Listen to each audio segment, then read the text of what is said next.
Welcome to the Story Learning Podcast, regular doses of language learning tips and motivation to help you become fluent in any language. With me, Olly Richards. For language programs, books, free resources, and much more, visit StoryLearning.com. Good morning, everybody, and welcome back to the I Will Teach You a Language podcast.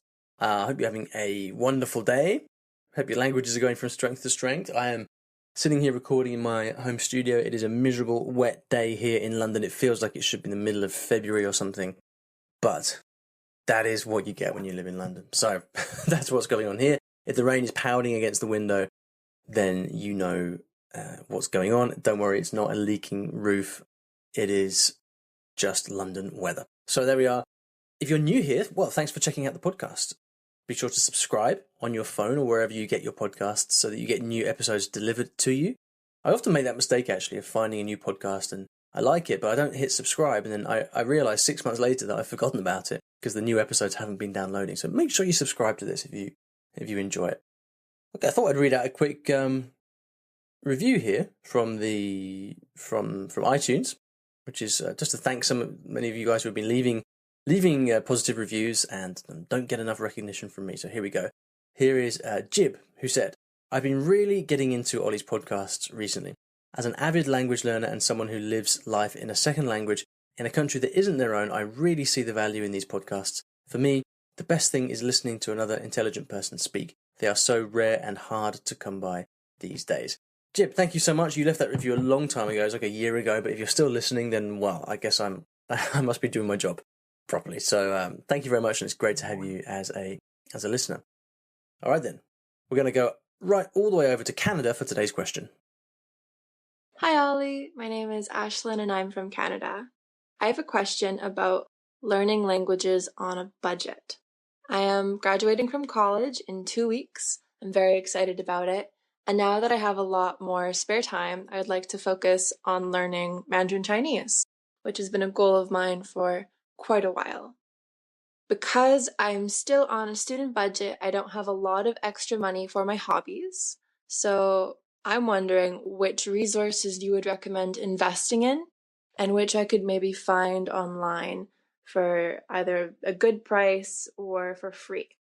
Would you recommend maybe time with a tutor or textbooks or like a language learning program? And which of those would you say aren't as important? For context, my goal is to be able to have a basic conversation and to read basic science, enough to say function on the mainland China or in Taiwan, for example. Thank you so much for taking the time to answer my question. Hey, Ashlyn, thank you very much for getting in touch and thank you for a lovely question. I'm sure that lots of people will be interested in this as well, learning a language on a budget. And the good news is that there's tons and tons of stuff that you can get pretty much for free. And I'll run through all of that and exactly what I would recommend in a second. I think I want to start off, though, by saying more broadly, and this doesn't necessarily apply in your situation, Ashlyn, but for a lot of people, I think it's important to put free into context, because a lot of the time I get questions and I see people asking for the best free resources and for learning a language and stuff like that. And I think the truth is, if you look around hard enough, there are some of the best resources out there are probably free, But you see, ultimately, what matters is not whether it's free or whether you pay for it, but it's like whether you're motivated to use it. And I think people often underestimate the effect that actually investing in language learning material actually has. I know this is true for me. People have given me all kinds of free stuff over the years. People send me books. People send me courses. They give me like free lifetime subscriptions to apps and things like that for review. And I'm sure all of us have got like PDFs and things sitting on our desktop that we got for free.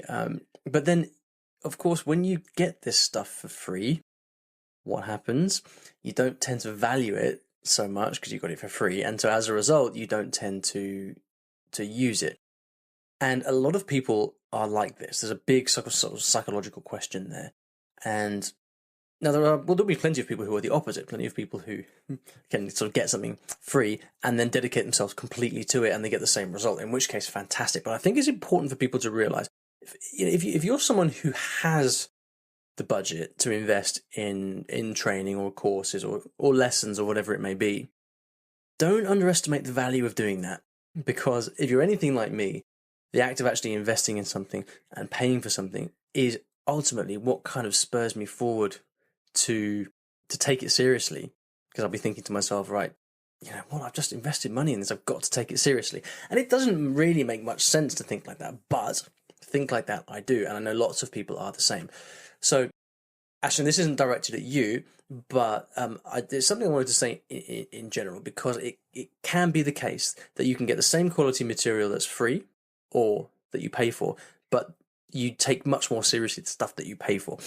And anyway, you get the point, right? That's just something I wanted to say about that. Now, having said that, let's assume that, Ashton, you are super motivated and it doesn't matter where the material comes from. If it's completely free, you're going to give it just the same level of concentration, of focus, and you're going to get the exact same benefits out of it. So, Mandarin Chinese. This advice, the advice I'm going to give now pretty much goes for any language, but I think it's particularly important for Mandarin, and you'll see why in just a second. So, I would go down to your local library, and you will be, if you haven't been there before, you will be amazed at the amount of stuff in there. Now, I don't know what it's like in the particular part of Canada that you are. I don't know what your public libraries are like. But even here in the UK, where public libraries are just being massacred, cut back, closed, all this stuff, you can still find a fairly substantial language section in public libraries.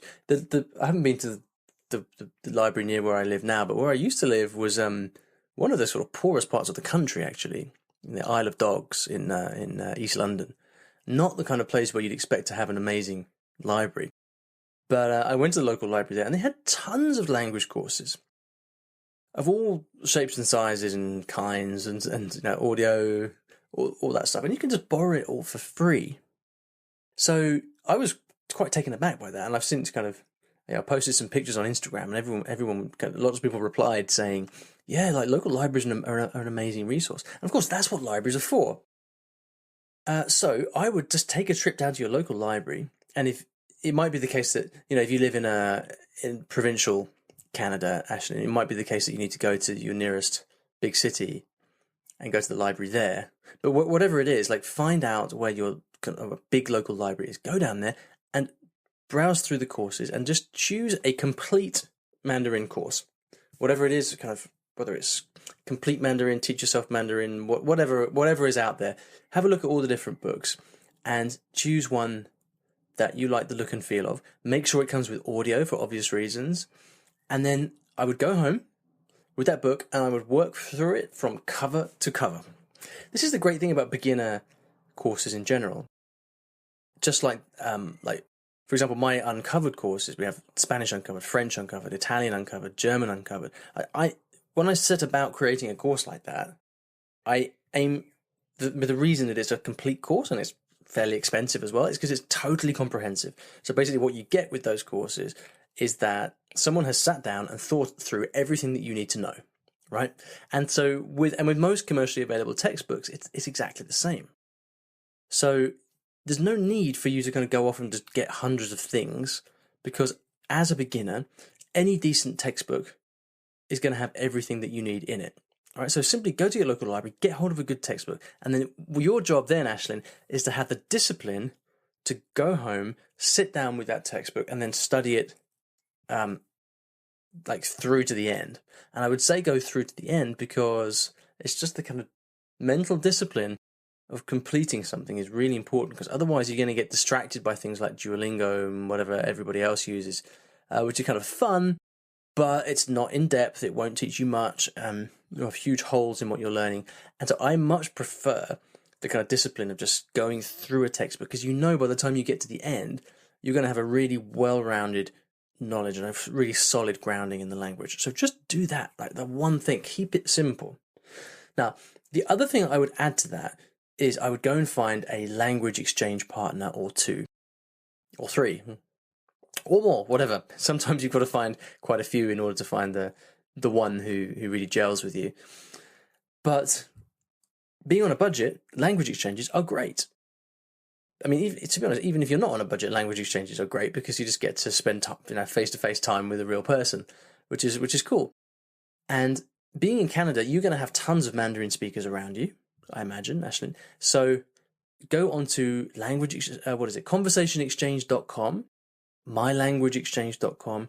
You could use HelloTalk or Tandem to find people near you. And I would actually aim to go on there and aim to find a conversation partner face to face who you can then go off and meet. And if you've got time, you can go and meet these conversation partners, 2 or 3 times a week, maybe a different person each time.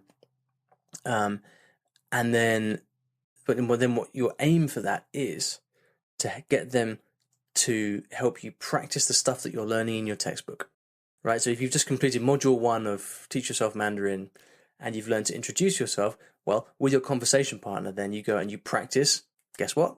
Introducing yourself. And that's what you do. Now, the reason this is particularly important for Mandarin is that pronunciation is a big deal in Mandarin. It's different from learning, say, Spanish. Not that Spanish pronunciation is easy, but Mandarin presents a whole bunch of different challenges. You've got different sounds, the phonetics are different. You've got tones to wrap your head around. And so it's really important with Mandarin that someone is kind of giving you feedback on your pronunciation right from the beginning.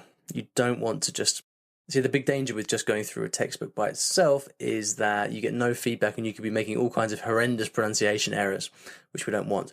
Now, ideally, you would go to a professional teacher and have them help you with your pronunciation. But I think if you have a conversation partner who's, educated and smart, then they should be able to help you just as well.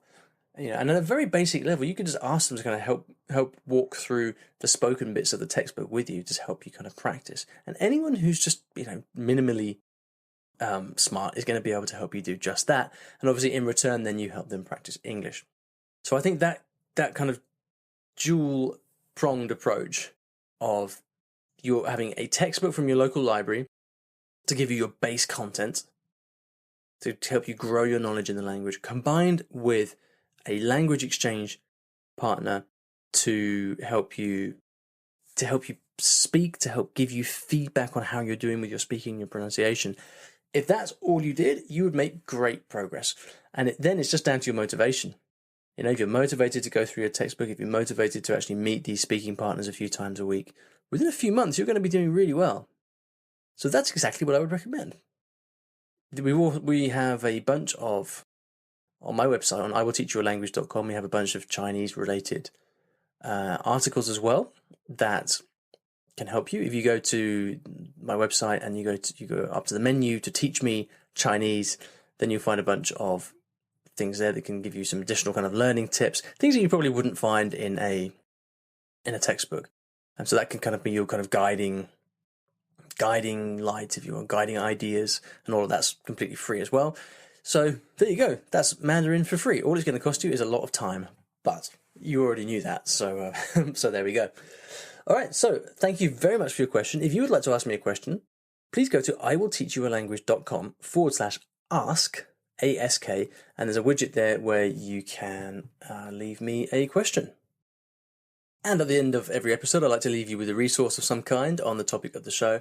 And I mentioned just now the articles on Chinese that we work very hard to put out on the blog. I haven't really mentioned this stuff very much. So what I'd like you to do right now is go over to iwillteachyyoualanguage.com, and in the menu, you're going to find the first thing on the menu is going to say Teach Me, and that'll open a drop-down menu where you can select from any of the languages that we have.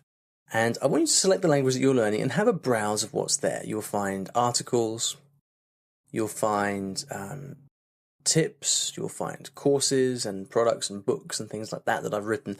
Lots of stuff that I've been working very, very hard in the background to produce. Me and the team who I have here, who are tasked with going out and helping me produce this quality content. I kind of just realized that I put so much work into making this stuff, but don't really ever talk about it on the podcast. So if you haven't visited the website for some time, just go ahead and do that. Go to iwillteachyyoualanguage.com, go to the Teach Me menu, scroll to the language that you're learning, and just see what we've got there, because there's a whole bunch of stuff there that we've worked really hard to do. I would like to think it's among some of the best stuff that's out there. Advice for whatever it may be, how to learn verb conjugations, how to master Chinese tones, you name it, we've got it there. So just have a browse around, see what you think, and let me know. All right then, thank you very much for listening, and I'll see you back in the next episode of the I Will Teach You a Language podcast.